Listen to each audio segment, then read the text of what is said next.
So today we're going to have a little chat about using other people's money. So I have a few questions for you about how we use other people's money in our property business. Far away.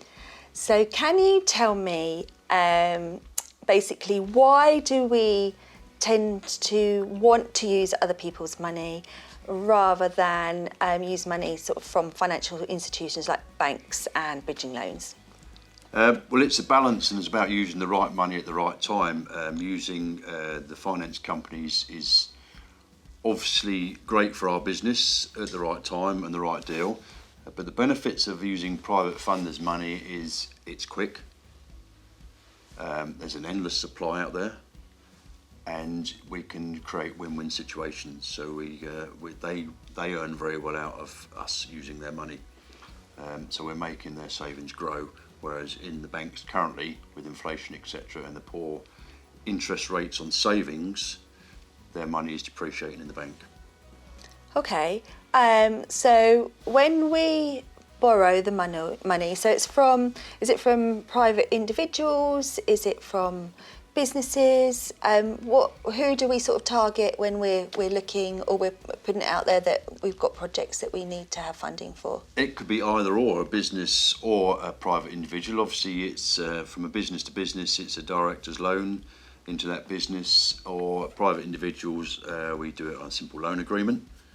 Obviously, and it's guaranteed, so it's safe, it's quick, and it's very much a win-win, as I've suggested previously. But like I say, we'll use the right money from the right place for the right deal. Oh, okay. So you've mentioned speed, so other people's money is quick. Can you elaborate a little bit more on speed? So the comparisons again between sort of bank and other people's money.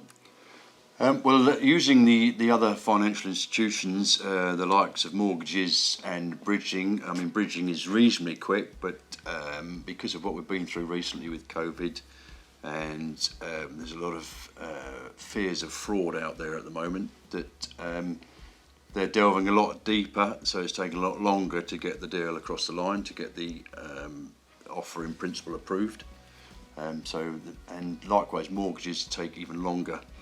So it's about speed of deal, so using the right money for the right deal. If you're buying from auction, for instance, if you can fund it fully by private funded money, it's safe and it's quick. And so most auction properties need to be completed within 28 days of the auction, of the hammer going down. Once the hammer's gone down, you've exchanged contracts and you're committed to buy, so you need to make sure you've got the funds in place. And if you've got a bank of private funders that you can draw on, you know the money's there, and you can make sure that you see the deal through quickly. Okay, so private funders, I know we get asked a lot of questions about where do we find private funders, because this is our first experience of using other people's money in the property world. So we know from experience that there is this endless supply of money out there which doesn't belong to the banks or financial institutions. But how do you actually find the money? How do you find it? Very, very simple. Talk to people. Just tell them what you're doing. And then once you've done some deals, make sure that you get references and testimonials from the people you've been dealing with, the people that have been funding your deals, because you'll find if you treat them right, and you have to keep them informed, updated on their money, to make sure they're in the loop and they know what's going on constantly, so they are part of the deal in effect, that you update them on the progress, and you'll find that when it comes to the returning their money, they'll say, oh, can you do it again? Because we show them the money, we show them statements where the money is sitting, and say, do you want it back? And they'll go, no, let's do it again, because they can see how much they've earned basically for doing nothing. Oh, that's very interesting. So you've recommended talking to people. We're not talking to like the elderly lady next door who's just got her life savings and a pension to live on. We are promoting our business to high net worth individuals, business people, people that earn maybe like 100, 150,000 a year. They've got their own assets, they live in their own house, so they're already sort of elevated in the financial world, maybe. What sort of conversations are we having with them? What sort of documentation are we showing them? Do we go prepared, armed with information?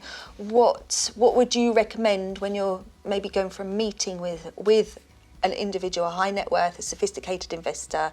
What would you recommend actually sort of arming yourself with to take to that meeting? Well, historically, the English are very poor at discussing money or talking about money or asking for money. So, we've raised in excess of £2 million now without actually asking anybody for money. We show them a example deal. So we'll present them a document of a deal that we've either done or we've got in the pipeline. If it's one we've done, we can show and prove the returns that these people have earned. So they know how it works and they can process it in their own mind. And it's a case of when they see the benefits that they'll want to get involved. So you're not actually in the end asking them for money. They'll say, oh, I'd love to get involved with that. Look at the returns. Yes, I've got some money. And you quite often find that they'll dip the toe in with you. So they'll put a little bit in, testing you to make sure it works. And then when you prove, the way we work is we'll keep them informed. We take the private funder out to dinner now and again and just update them on our projects. So they're fully informed. And last year we threw an event, we hired a box at our local football club and we invited 20 of our private funders along. And it's about being involved, so they're involved and they can see that we haven't just, we've got their money, let's forget about them.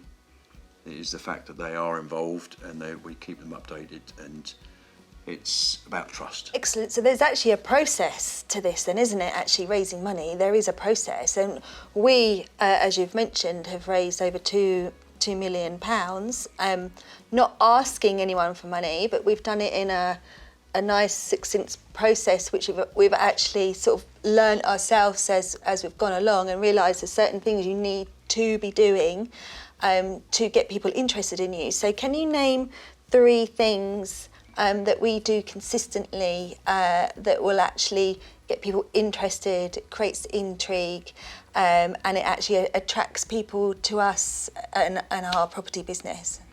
I think the first is being very open and transparent. Every single deal, there's an element of risk, and you never shy away from letting them know that there's an element of risk.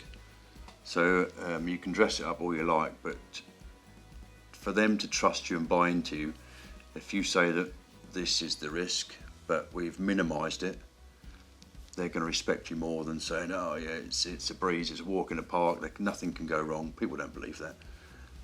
So if you highlight that there is an element of risk, it's very, very small risk because we buy our properties right. So we're very much, our offers on properties are based on a business, not a heart. So we make sure we buy them correctly and be open. You've got to be open with these people. They're not fools. So if you try and pull the wool, they'll walk away. And I think it's a case of,